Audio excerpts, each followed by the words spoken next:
And if you would be so kind to pass the mic when the next person is supposed to speak, that way hopefully we'll have feedback or any technical issues there, and the program will run smoothly here tonight. Let's go ahead and begin with the opening comments. Again, the candidates, you have 30 seconds to give those. And we'll begin. Introduce yourself, please, and we'll begin with Mr. McNeil. I'm Ron McNeil, running for the United States Congress. I hope to defeat Alan Boyd this November. We have a Constitution and Bill of Rights and this size, and we've got everything else in the federal government, just some stacks of papers that deep because of the complication of our federal government. I want to reduce the size and scope of the federal government. I want to reestablish free enterprise as our main engine that runs this country financially so that we have jobs in this country and have some ways of doing just that. And I want to revamp the IRS system completely. And anyway, God bless you. Glad to be here. Thank you.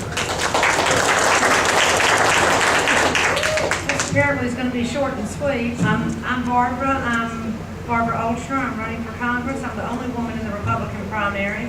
I live in Walton County. I'm a lawyer by trade. I've also been a professional tennis player. I've run my own law firm and built it up to 30 employees. I know what it's like to meet a payroll. And I'm running really for the success of America. We need to stop being so interested in our parties and be more interested in our citizens. And I'm going to talk to you about these things as we go forward.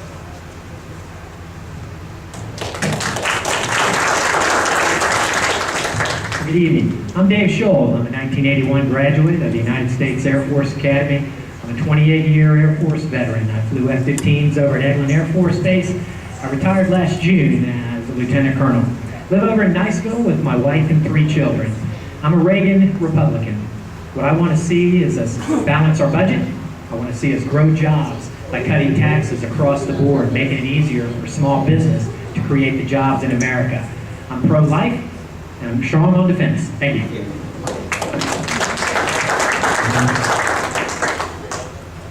My name is Steve Sutherland, and I'm a proud resident of Bay County. This is the best place in the world to call home, and it's wonderful to be here tonight. I want to commend you, AARP, for having this, and commend you even more for having Barbara and Sammy Day, because I don't know anything they don't do with 100%. So I look forward to being here with you tonight. Again, I am a local product, and thank you so much for having me. For the opening comments tonight, here's the first question. Economic security. Since the recession began, Americans have been hit hard with devastating job losses, shrinking retirement savings, declining home values, and many other problems there. If elected, what is your plan to help older workers get back to work and to improve economic security for people of all generations? And we'll begin with Ms. Olson. Well, the first thing we've got to do is strengthen our economy, and I like to say that I'm being elected for a 2-year term, and that's 24 months. And for 24 months, what needs to happen in this country is that we focus on the economy, and we need to pass legislation to do that. We need to do things that will jumpstart our economy and encourage people to hire people. I would like to see employers be given a paid holiday for Social Security and employer tax that has increased jobs in the nonprofit section. I would like to see us suspend capital gains taxes for 24 months to have people reinvest in this country. I see the star coming my way, so I'll try to do this late. Thanks. Thank you, ma'am. Mr. Sutherland, what would be your response? We have got to address this element of uncertainty that's in this country right now regarding our economy. You know, 85% of our economy is small business. It's not big business, big factories. It is small business. And unfortunately, small business right now in this country is getting hammered. 40% of all of those unemployed today came from small business. And it is small business that many of our elderly citizens and our students work for. And we've got to make sure that those who create jobs are not penalized. We've got taxes right now, the tax cuts that are going to expire in January. That's going to go to the heart of small business. Our tax rates for all of us are going to increase. We have got to make sure that small business does not be intimidated by uncertainty. And right now, that is what we're seeing. Mr. McNeil. Well, I want to jumpstart the economy. The only way I see that you can do it, you cannot pay for all that the government is trying to spend. They've about barred us into oblivion, and I don't know why that's doing that, but they will stop. But what I want to do is make it where anybody can bring their money back in from offshore. A lot of people got offshore accounts. A lot of people have their investments in other countries. I want all those corporations and people to come back and bring that money into America without any tax on it for 2 years, so we can jumpstart this economy. What we need to do is then have 10-year programs for taxes. Taxes can't go up for one time every 10 years. And start it with the corporations having tax of no more than 10% on their retained earnings. That way we'll make America a bastion of free enterprise. And if we don't do that and don't get the good quality jobs back in America, this country's going to auger in, folks. You can't do what we're doing, spending 50 cents on the dollar more than we're taking in. But if we put the jobs back in America instead of sending them overseas, we'll be just fine. Mr. Crowell, what would be your response? How would you help folks get back to work? Basically, we just need to stop what we're currently doing. The government needs to stop spending $1 trillion that we don't have. Leave that money in the private sector. We've seen tough times before in America. If you remember back to the 80s, when we were in a deep recession, very similar to what we face right now. But I'm confident America, unlike a lot of countries, we have everything we need. We have an educated society, we have a strong work ethic, and we have the natural resources. So I want to see us do the Reagan flight plan, cut taxes across the board, reduce bureaucracy, privatize Fannie Mae, Freddie Mac, get government out of our lives. If we combine that by increasing domestic energy production, just a 5% increase of oil, natural gas, and coal, that's 90,000 jobs. And then you throw in expanding free trade like we did under the Clinton administration, NAFTA alone accounted for 2 million jobs a year. Right there, I just created 3 million jobs on those. Thank you. Okay, our next question focuses on Medicare fraud.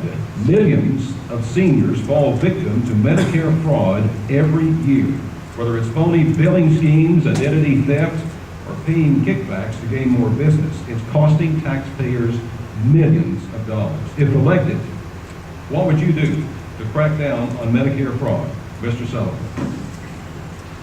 One of the things that we see in Medicare fraud in Miami-Dade County, there's $3 billion of Medicare fraud there alone.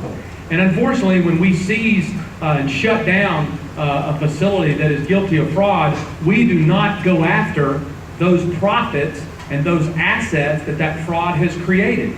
I don't understand that. Someone is guilty of fraud for several years, and they'll pay the price because they know when they go and they get their hand slapped and they get out of being incarcerated for a few years, they'll be able to enjoy the $2, $3, $4 million that they defrauded the American people over. We have got to not just shut these operations down, but we've got to seize their assets. And if we don't continue to plug the hole of Medicaid fraud, yours and my tax dollars and yours and my benefits will continue to dwindle.